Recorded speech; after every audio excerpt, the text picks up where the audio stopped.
নমস্কার, news for টুডেতে আপনাদের স্বাগত। আপনাদের সঙ্গে আমি সৌম। এই মুহূর্তে বড় খবরের দিকে নজর রাখবো। স্কুল ও আশেপাশের এলাকায় জাঙ্ক ফুড বিক্রি করা যাবে না। জাঙ্ক ফুড বিক্রির উপর নিষেধাজ্ঞা জারি।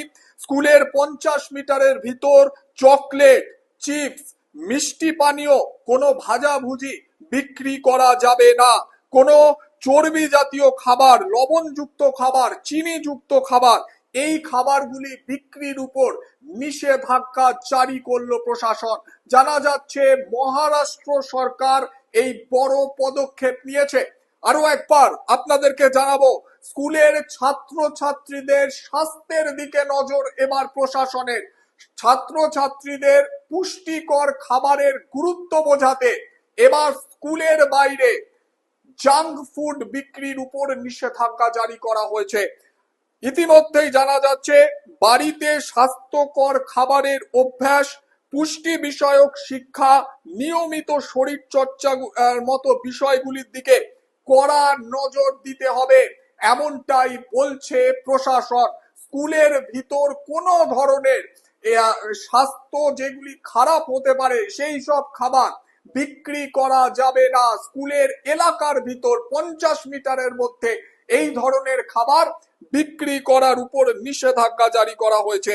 একই সাথে ফলমূল, শাকসবজি, শস্য, ডাল ও দুগ্ধজাত খাবারের প্রাপ্যতা বাড়াতে উৎসাহিত করতে হবে, এমনটাই নির্দেশ মহারাষ্ট্র প্রশাসনের। স্কুলের 50 মিটারের মধ্যে কোনো জাতীয় প্যাকেট জাতীয় খাবার, ঠান্ডা পানীয়, ঠান্ডা মিষ্টিযুক্ত পানীয়, পাশাপাশি চর্বি জাতীয় খাবার, চিপস, অন্যদিকে আপনার বিভিন্ন ধরনের ভাজাভুজি, এই সমস্ত কিছু বিক্রি করা যাবে না।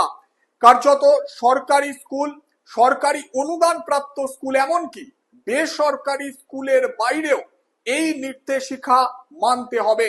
আর যাতে এই নির্দেশিকা সঠিকভাবে মানা হয় তার কারণ সেই দিকে স্কুল কর্তৃপক্ষেরও নজর দিতে হবে, স্কুল কর্তৃপক্ষকেও নজর দিতে হবে, এমনটাই কিন্তু কড়া নির্দেশিকা জারি মহারাষ্ট্র প্রশাসনের। জানা যাচ্ছে দেশের বিভিন্ন রাজ্যে এই নির্দেশিকা জারি হবে শুধুমাত্র ছাত্রছাত্রীদের কথা মাথায় রেখে, ছাত্রছাত্রীদের স্বাস্থ্যের কথা মাথায় রেখে কেন্দ্র কড়া নির্দেশিকা দিচ্ছে প্রত্যেকটা রাজ্যে।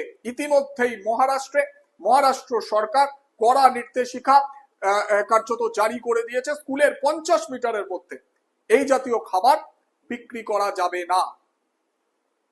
গোটা বিষয়ে আপনারা কি মনে করছেন? সরাসরি আপনারা আপনাদের মূল্যবান মতামত আমাদেরকে জানান।